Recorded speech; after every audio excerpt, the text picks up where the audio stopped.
Hello students, তোমাদের সকলকে স্বাগত জানিয়ে আজকের ভিডিও শুরু করছি। আজকের ভিডিওর বিষয় মাধ্যমিক 2026 গণিত সাজেশন, ম্যাথ সাজেশন 2026। কি বলা হয়েছে এখানে? 1 নম্বরে অঙ্কতে যে 2008 সালের 1 জানুয়ারি থেকে 25 মে পর্যন্ত বার্ষিক 8% সরল সুদের হারে 1500 টাকা সুদ কত হবে? সমাধান করে দিয়েছি, চলো দেখা যাক। তাহলে এইখানে দিন সংখ্যা বার করতে হবে। তাহলে মোট দিন সংখ্যা দেখো, জানুয়ারি মাসে 31 দিন, ফেব্রুয়ারি মাসে একদিন বাড়বে 29 দিন, কারণ ব্র্যাকেটে লিখে দিয়েছি 2008 সাল লিপ ইয়ার বলে ফেব্রুয়ারি মাসে 28-এর সাথে 1 যোগ হয়ে হবে 29 দিন। মার্চ মাসে 31 দিন, এপ্রিল মাসে 30 দিন, আর মে মাসে 25 দিন। যোগ করলে দেখবে হবে 146 দিন।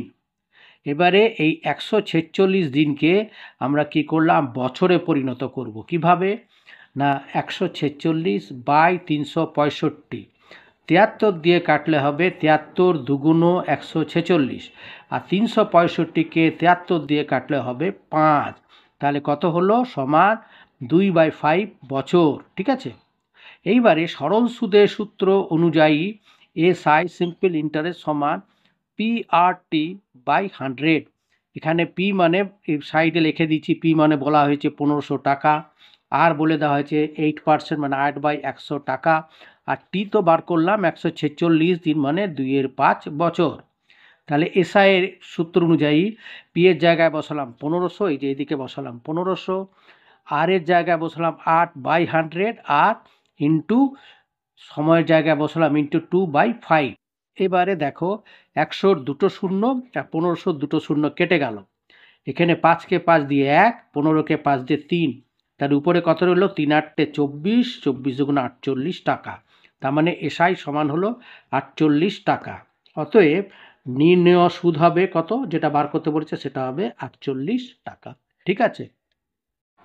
2 নম্বরের অঙ্কটি হলো, কোনো মূলধন একই বার্ষিক শতকরা সরল সুদের হারে 7 বছরের সুদে আসলে 7100 টাকা এবং 4 বছরে সুদে আসলে 6200 টাকা হলে মূলধন ও সুদের হার নির্ণয় করতে বলেছে। সমাধান। এখানে 7 বছরের সুদ আসল বলছে 7100 টাকা, অর্থাৎ কি 7 বছরের সুদ প্লাস আসল সমান হচ্ছে 7100 টাকা।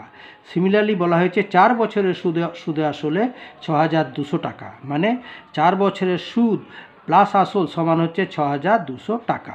এবার কি করলাম? বিয়োগ করলাম। 7 বছর মাইনাস 4 বছর কত হলো? 3 বছর। আর এইখানে প্লাস আসল মাইনাস আসল, এটা কেটে গেল, প্লাস আসল মানে কেটে গেল। আর 7100 থেকে 6200 বিয়োগ করলাম, হলো 900 টাকা। ভালো করে দেখো, এখানে 7 বছরের সুদ থেকে 4 বছরের সুদ বিয়োগ করলে হবে 3 বছরের সুদ। আর এই আসল প্লাস আসল, এখানে প্লাসটা মাইনাস হলো, দুটো কেটে গেল। আর 7100 থেকে 6200 বিয়োগ করলে হবে 900 টাকা। এটা হচ্ছে 3 বছরের সুদ, 900 টাকা। এইখানে অতএব 1 বছরের সুদ হচ্ছে 900/3, হ্যাঁ, মানে 300 টাকা।